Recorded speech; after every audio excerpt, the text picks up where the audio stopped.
உங்களுடைய பேர் என்னங்க? எங்கேருந்து வரீங்க? என்ன உங்களுடைய தரவரிசை எண்? என்ன துறைய தேர்ந்தெடுத்திருக்கீங்க? என்னோட பேர் நேரு. அரியலூர் மாவட்டத்திலேருந்து வரேன். தரவரிசை எண் வந்து 1132.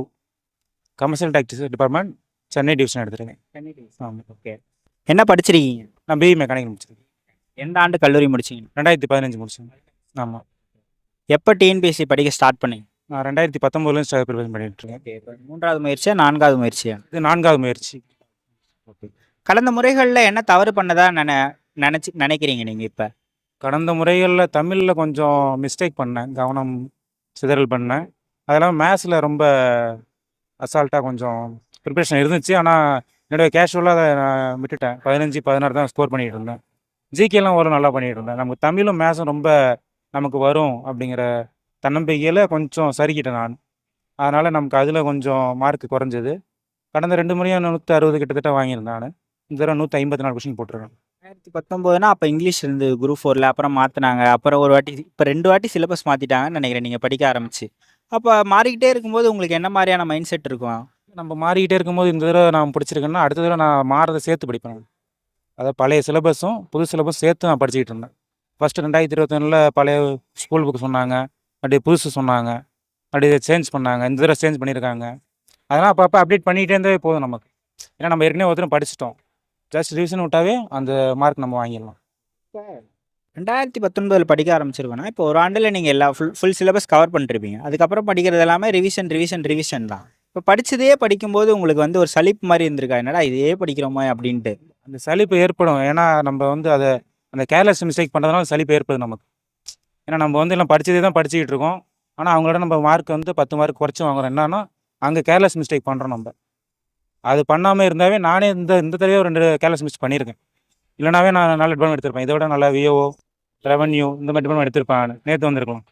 நான் தமிழ்லேயே கேர்லெஸ் மிஸ்டேக் நான் பண்ணேன். அதனால் ஒரு நாள் தள்ளி நான் வந்திருக்கேன். அதனால் ஒரு 500 ரேங்க் பின்னாடி நான் வந்திருக்கேன். அதனால் கேர்லெஸ் மிஸ்டேக் பண்ணாமல் இருந்தாவே நம்ம படித்ததில் முக்கால்வாசி ஃபோக்கஸாக இருந்தாவே கரெக்டாக இருக்கும். டெஸ்ட் அடிக்கடி போடணும். Revision must. 2019னா நீங்க ஓல்டு புக்ஸும் படிச்சிருப்பீங்க, நியூ புக்ஸும் படிச்சிருப்பீங்க. சிறப்பு தமிழும் படிச்சீங்களா? சிறப்பு தமிழ் படித்தேன் நான். எல்லாமே படிச்சிருக்கேன் நான்.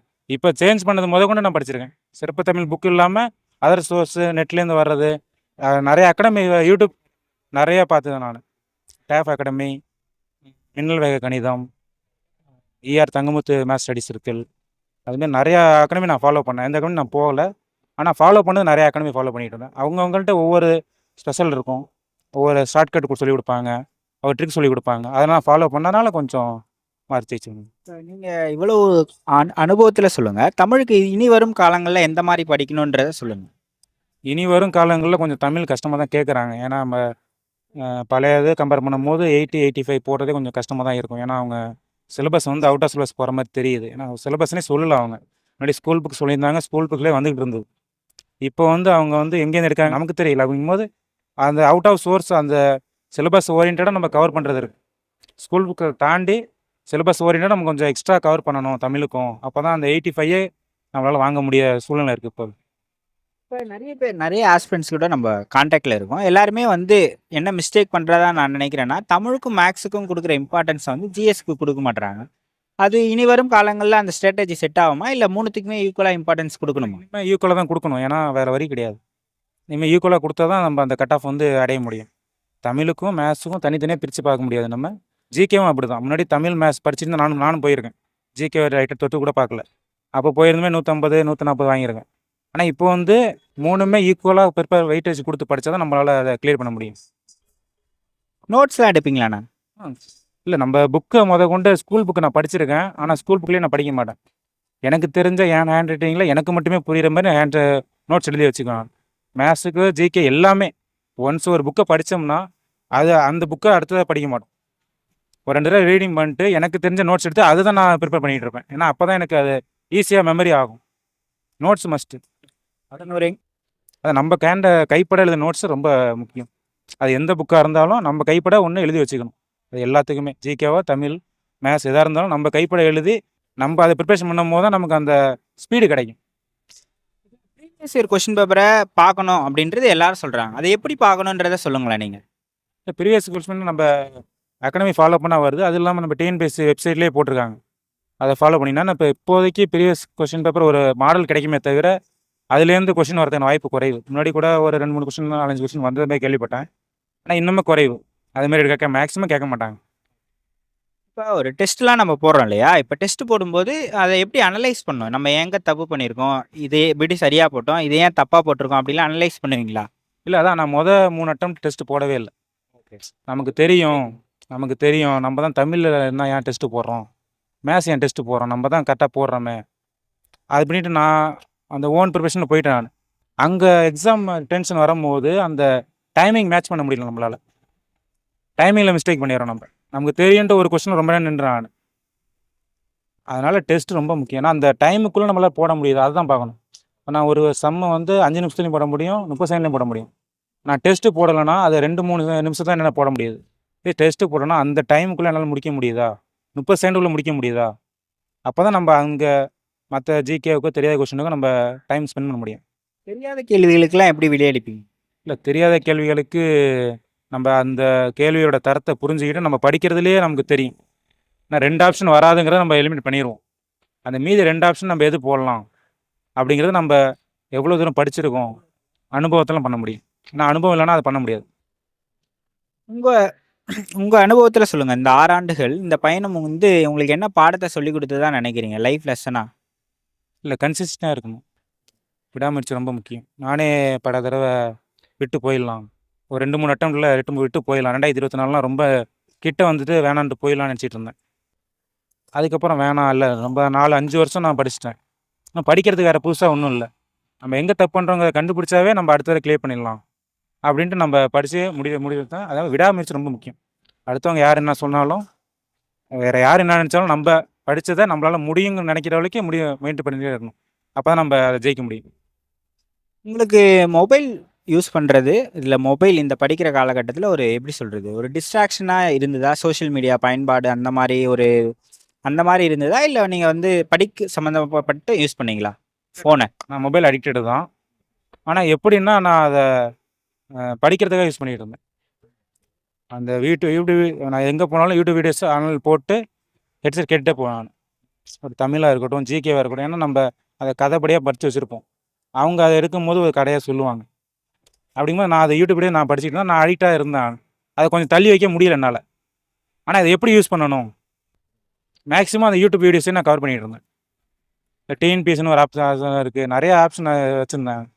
அதில் என்னென்ன சொல்கிறாங்க அப்படின்ட்டு அதை ஜேகே அவர் அகடமியில் நான் ஃபாலோ பண்ணிகிட்டே இருப்பேன். அதை அப்படியே ஃபாலோ பண்ணிவிட்டு அவர் கதையை சொல்லிட்டு இருப்பார், நான் கேட்டுகிட்டே இருப்பேன். அப்படி நான் யூஸ் பண்ணிகிட்டு இருந்தேன். ஆனால் செல்லை தவிர்க்க முடியலை. அதை தவிர்த்து இன்னும் கொஞ்சம் நான் ஒரு 3வது அட்டம்ப்ட்லேயே கிளியர் பண்ணியிருக்கலாம். செல்ஃப் டவுன் வந்து எல்லாருக்கும் வரும் இல்லையா? விட்டுட்டு போயிடலான்னு கூட உங்களுக்கு தோணுச்சுன்னீங்களே. ஆனாலும் இதுலயே இருந்து இது ஒரு கை பார்த்துட்டு தான் போகணுன்ற எந்த இது நம்மள வந்து இதுலயே இருக்க வைக்குங்க? இல்லை, அதான் இப்போ நம்ம இதில் நான் தான் இப்போ வந்து ஃபஸ்ட் ஆஃபீஸர் என்னுடைய வீட்டில். நான் நினச்சிருந்தா வேறு வேலைக்கு போயிருக்கலாம். ஆனால் வேறு வேலைக்கு போகக்கூடாது. நம்ம எப்படி படித்தாலும் இந்த வேலையை வாங்கினா நான் வாங்க முடியும்னு தெரியும். நான் 10th நல்லா படித்தேன், 12th நல்லா படித்தேன், டிகிரி நல்லா முடிச்சிருக்கேன். ஏன் முடியலை? அந்த 2, 3 மார்க் கட் ஆஃப் தான் நம்மளால முடியல. கிட்டத்தை வந்து தூரத்தை எட்ட முடியாமல் போயிட்டுருக்கு. அந்த 2, 3 மார்க் தானே, அதை இன்னும் கொஞ்சம் எக்ஸ்ட்ரா எஃபர்ட் போட்டோம்னா அதை கிளியர் பண்ண முடியும்னு எனக்கு தோணுச்சு. அதனால் நான் அதை விட்டு வெளியே போகலை. உங்க ஃபேமிலியில எல்லாரும் சப்போர்ட் பண்ணாங்களா? ஆமாம், ரொம்ப சப்போர்ட். முக்கியமாக என் ஒய்ஃப் எல்லாமே சப்போர்ட் பண்ணாங்க. ஆமாம், திருமணம் ஆகிடுச்சு, 4 வருஷம் ஆகுது. ஆனால் வெயிட் பண்ணாங்க. ப்ரிப்பரேஷன் போது சொல்லி தான் கல்யாணம் பண்ணேன். நான் ரொம்ப ஆஃபீஸர் ஆகிடுவேன் அப்படின்னு சொல்லி தான் கல்யாணம் பண்ணேன். இப்போ வாங்கிட்டேன் நான். சப்போர்ட் பண்ணாங்களா படிக்கிறதுக்கு? இவங்க ஃபுல் சப்போர்ட். அவங்க தான் கொஞ்சம் டவுன் ஆனால் அவங்க தான் இது பண்ணுவாங்க. ஒரு ஆஸ்பிரண்டா இருந்து ஒரு 6 ஆண்டு பயணத்துக்கு அப்புறமா ஒரு அச்சீவரா மாறி இருக்கீங்க. இப்போ உங்க பயணத்தை ஷேர் பண்ணிட்டு இருக்கீங்க. இந்த மூமெண்ட் எப்படி இருக்கு? ஃபோட்டோ எடுத்த மூமெண்ட் எப்படி இருந்தது? அதெல்லாம் சொல்லுங்க. ரொம்ப பெருமையாக இருக்குது. எனக்கு உண்மையாக அழுகு வந்துருச்சு இது வாங்கும்போது. அங்கே கவுன்சிலிங் ஆர்டர் உள்ளே வாங்கும்போதே அழுகு வந்துருச்சு. வெளில வந்து கண்ட்ரோல் பண்ண முடியல. ரொம்ப பெருமையாக இருக்குது இந்த நம்ம. ஆஸ்பிரண்ட்ஸ்க்கு என்ன மெசேஜ் சொல்றீங்க? இது புதுசா படிக்கிறவங்க இல்ல கடந்த முறை இந்த முறை உங்கள மாரி ஒரு 2 மார்க் 3 மார்க்ல ஃபெயில் ஆனவங்களுக்குலாம் என்ன ஆலோசனை சொல்லுவீங்கண்ணா? ஆஸ்பிரண்ட்ஸ்க்கான மெசேஜ் சொல்லுங்க. கொஞ்சம் எஃபோர்ட் ரொம்ப போடணும் நம்ம. இப்போ வந்து நான் படிக்கும்போது டிஎன்பிஎஸ்சி அந்தளவுக்கு ஃபாஸ்ட்டாக ஒர்க் பண்ண எனக்கு தெரியலை. இப்போ வந்து டக்கு டக்குன்னு வேலை நடக்குது. அப்படிங்கும்போது உடனே கொடுத்துட்டாங்க. இப்போ அடுத்த ஆண்டு ஷெட்யூல் கொடுத்துட்டாங்க. முன்னாடி ஷெட்யூல் கொடுக்குறதுக்கே ரொம்ப நாள் ஆகும். அதனால் நம்ம அது ப்ரிப்பரேஷன் விட்டுருவோம். நம்ம 2 வருஷம் 2021 வந்துச்சு, 2024 தான் வந்துச்சு. அதனால் அந்த அந்த 2 வருஷம் நம்ம கேப் வந்து ரொம்ப ஐடியா இருக்கும். இப்போ அந்த தேவையில்ல. இப்போ டிசம்பர் நானே இப்போ அடுத்து படிக்கலாம். அடுத்து டிசம்பர் நமக்கு எக்ஸாம் கண்டிப்பாக இருக்குது. நம்ம வேலைக்கு போயிட்டு படித்தாலும் படிக்கலாம். ஏன்னா நமக்கு அந்த டேட் தெரிஞ்சிருச்சு நமக்கு. டேட் தெரியும்போது நமக்கு இன்னும் கொஞ்சம் எஃபர்ட் பயம் வரும். இன்னும் இவ்வளோ நாள் தான் இருக்குது. நம்ம இதை தள்ளி போடக்கூடாதுங்கிற ஒரு அச்சம் வரும். அந்த அச்சம் இருந்தாவே நம்ம படிச்சிருவோம். அச்சம் வராமல் இருந்தால் இல்லை அதை எப்பயோ கேட்பாங்க. இன்னும் ஷெடியூலே இல்லை. நம்ம ஏன் படிச்சுக்கிட்டுங்கும்போது அந்த ஒரு பயம் போயிட்டுரும். அதே இப்போ டிசம்பர் 18 அடுத்த டிசம்பர் 10 எக்ஸாமுங்கும் போது நமக்கு இன்னும் 1 வருஷம் தான் டைம் இருக்குது. அதுக்குள்ளே நம்ம முடிக்கணும். 6 மாதத்தில் சிலபஸ் கம்ப்ளீட் பண்ணணும். 6 மாதம் டெஸ்ட்டு போடணும், ரிவிஷன் போடணும் அப்படிங்கிற மைண்ட் செட் நம்ம வந்துடும். இப்போ எனக்கே இது டிஎன்பிஎஸ்சி ரொம்ப இது பண்ணியிருக்காங்க. அதனால தான் எனக்கு ரொம்ப இதாக இருக்குது. யாருக்கு நன்றி சொல்லணும்னு நினைக்கிறீங்க இந்த பையனுக்கு? குறிப்பாக என் ஒய்ஃப், என் பேரண்ட்ஸ் எல்லாத்துக்கும் தேங்க்ஸ் சொல்லலான்ட்டு. உங்களுடைய வெற்றிக்கு என்னுடைய வாழ்த்துக்கள். நன்றி சார்.